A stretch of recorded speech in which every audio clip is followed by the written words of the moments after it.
beaucoup. Nous avons abordé nos interventions sur l'avancée de la mer au niveau de la commune côtière qu'est Yoff. C'est une commune qui comporte un village de pêcheurs et qui connaît des extensions. Maintenant, nous avons alerté sur la pollution marine à travers les eaux usées qui s'y découlent. Nous avons alerté sur l'avancement de la mer et les actions entreprises par les populations pour remédier à ce phénomène. Donc, on a constaté, comme nous l'avons dit dans les projections,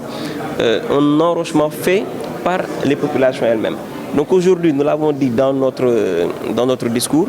l'important est que la commune de Yoff puisse prendre à bras le corps cette question du développement durable et des changements climatiques. Et aussi l'importance de la participation citoyenne dans les défis qui devront être relevés, entre autres. Nous avons aussi fait part des constructions constatées sur le domaine public maritime de Diamalaye Djily qui causent aussi naturellement une avancée de la mer. Donc nous avons abordé ces questions, nous avons aussi répondu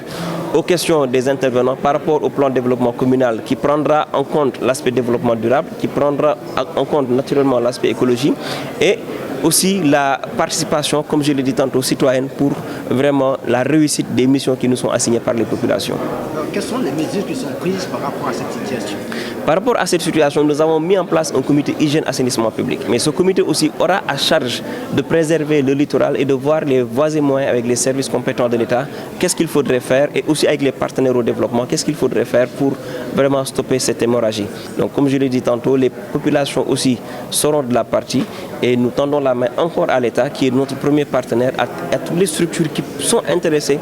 par l'érosion côtière comme le centre de suivi écologique comme le WACA et autres pour qu'elles puissent venir accompagner la commune de Yoff afin qu'on puisse naturellement trouver des solutions heureuses face à ces difficultés climatiques. Nous connaissons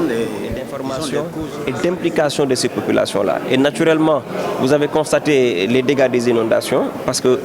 y a dans certaines zones un refoulement de la nappe phréatique. Nous sommes en train de participer à la restauration partielle ou totalement de l'écosystème à travers des activités de reboisement. Donc nous sommes en train de voir dans le cadre même du PDC toutes les voies et tous les moyens utiles afin que ces objectifs-là, tantôt précités, puissent être atteints. Vous l'avez dit tout à l'heure. Dieu nous a fait venir sur terre avec une certaine conditionnalité, c'est-à-dire de pouvoir y vivre en paix, en parfaite collégialité, sans pour autant entamer les ressources qu'il a mis à notre disposition. Aujourd'hui, on voit que nous ne sommes plus à un cap vert, mais à un cap gris, parce qu'il y a eu beaucoup d'obstructions, de destruction de la nature par la volonté humaine, et rôle maintenant à nous, décideurs publics, de restaurer vraiment ce que Dieu nous avait légué. Et naturellement, je l'assume d'obédience socialiste, mais aussi je suis écologiste. Parce qu'il faudrait rendre à la nature tout son charme, il faudrait rendre à la nature ses droits pour nous permettre de mieux vivre sur cette terre. Parce que vous n'êtes pas sans savoir que la nature a un effet positif sur le cycle de l'homme, sur bien évidemment la santé humaine. Donc charge à nous maintenant de mettre en place les politiques idoines pour y arriver. jafe-jafe yi nga xamante ne gox bi di Yoff mu ngi koy dund ci wàllu géej yi nga xamante ne mu ngi utali dëkk bi ci wàllu ndox yi nga xamante ne jëfandikoo nañ ko ba noppi di dem fii ci géej gi di yàq lu bari ci wax dëgg yàlla géej gi ñu ngi it wax dëgg yàlla wane li nga xamante ne mooy tabax yi am ci géej gi maanaam ci tefes yi loolu it yëpp boo ko dajalee